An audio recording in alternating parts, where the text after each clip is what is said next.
Here we go. Welcome back to another episode of Wrestling with Retirement. I'm your host, Kevin Beazley, here to talk about some of those options we talked about on the financial family planning in our last episode. So education expenses, a great way to save for those. We have three different accounts, or three different ways I should say, that we can pay for them. Number one, 529s. So 529s are the most common educational savings plans and are generally the best fit for most people. But again, it's going to come down to specifically how your situation works. Number two, a covered L educational savings account, or an ESA. Again, those are a little less common. They're not quite as versatile as 529s, but may be a good fit for you depending on your situation. And then finally, there's prepaid college tuition.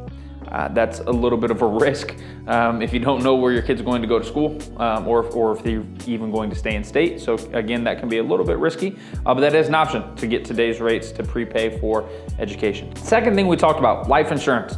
We have a whole different series on life insurance, but I do think, which most people, I think it's not quite as important to have life insurance on your kids.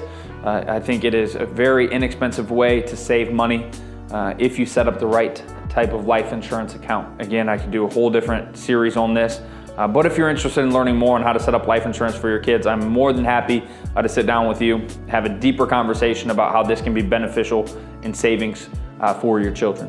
And then finally, we talked about just savings accounts. There's a plethora of different ways to do savings accounts. Two most common, bank savings account. Hopefully you're getting a high yield or a higher interest rate on your savings account at the bank.